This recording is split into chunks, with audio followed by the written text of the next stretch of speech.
ముఖ్యంగా జనవరి 22-23 తర్వాత వరుసగా ఏకబిగిన మొదలు హరీష్ రావు గారిని, తర్వాత నన్ను, ఆ తర్వాత రాజ్యసభ మాజీ సభ్యులు సంతోష్ గారిని, తర్వాత మా అధినాయకుడు కేసీఆర్ గారిని వరుసగా విచారణకు పిలిపిస్తే మాకు అప్పుడే ఏదో అనుమానం వచ్చింది.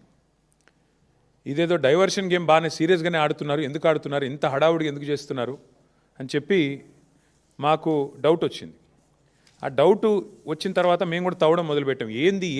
ఏది కవర్ చేయడానికి, ఎందుకోసం ఈ కవర్ డ్రైవ్లు, ఎక్స్ట్రా కవర్ డ్రైవ్లు అని జాగ్రత్తగా ఆలోచిస్తే దొరికింది మాకు ఒక పెద్ద ఫ్రాడు, ఒక పెద్ద ముఖ్యమంత్రి గారి బినామీ భాగోతం ఒకటి బయటపడ్డది.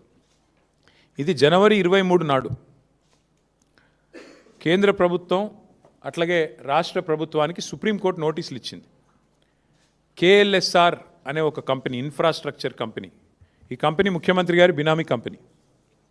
KLSR ఇన్ఫ్రా అనే కంపెనీ ముఖ్యమంత్రి గారి బినామీ కంపెనీ. నేనేదో ఊరికే అనట్లేదు, అది దానికి ఆధారాలతో సహా ఇప్పుడే మీకు చూపెడతాను. ఇప్పుడు నేను ఈ మాట చెప్పంగానే కొన్ని ఛానళ్ళు లైవ్ కట్ చేస్తాయి, అది కూడా నాకు తెలుసు, పర్వాలేదు. అయినప్పటికీ ఈ KLSR ఇన్ఫ్రా అనే కంపెనీ ఏదైతే ఉందో దాని భాగోతం బయటపడి సుప్రీంకోర్టు నోటీసులు ఇచ్చింది కేంద్ర ప్రభుత్వానికి, రాష్ట్ర ప్రభుత్వానికి. వెంటనే మరి ఈ దివాలా తీసిన కంపెనీ ఏదైతే ఉందో 6,000 కోట్ల రూపాయల వర్కులు వీరికి దివాలా తీసిన సమయంలోనే, స్పష్టంగా నేను చదువుతాను, మీరు వినండి.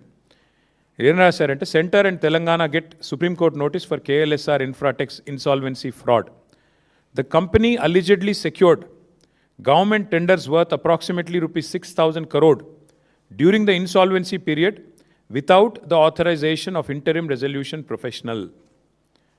IP professional ఇది లేకుండా, అనుమతి లేకుండా 6,000 కోట్ల టెండర్లు తెచ్చుకున్నారు వీళ్ళు.